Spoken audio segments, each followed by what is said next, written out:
Hi, my name is Jeff, and today I'll be talking to you about how to teach kids about entrepreneurship.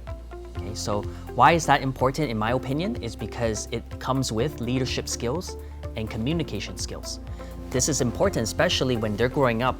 They want to be able to take charge, know what's right from wrong, and not being sheltered all the time, right?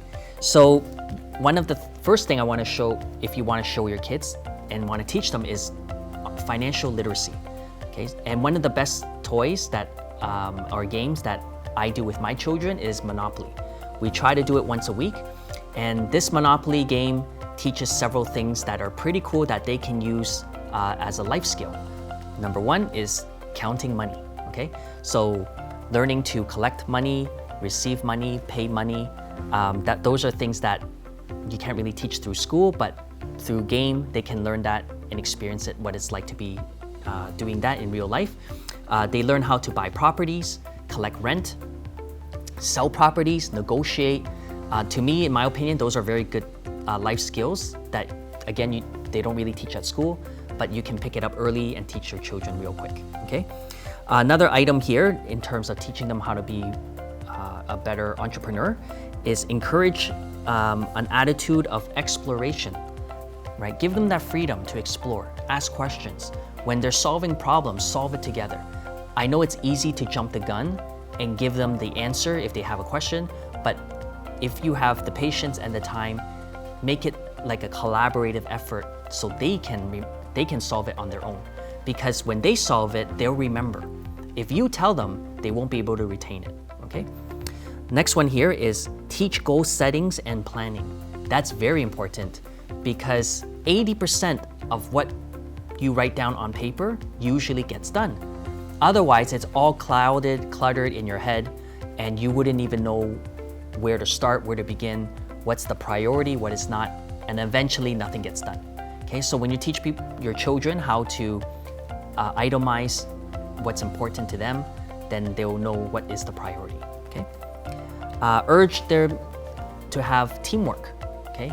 And the best example of teamwork is enroll them through sports, because sports is all about teamwork. Okay, so what I love with my kids is that I enroll them in jiu-jitsu, I enroll them in soccer, so they get the best of everything and they experience teamwork and self-discipline. And again, I appreciate that because I see the change when they're doing it. So if your kids have any type of sports activity, definitely encourage them to do that as well. Okay? Reward high quality work and personal initiative, right? That means when you ask them to do a job like doing chores and you notice that they're doing very well in one particular area, emphasize it, right? Reward them for it. That way they'll feel good, it's conditioning, and they're gonna keep that in mind and repeat that same process again. Okay? If you neglect that part, then they wouldn't know the difference between a good quality work and an average quality work.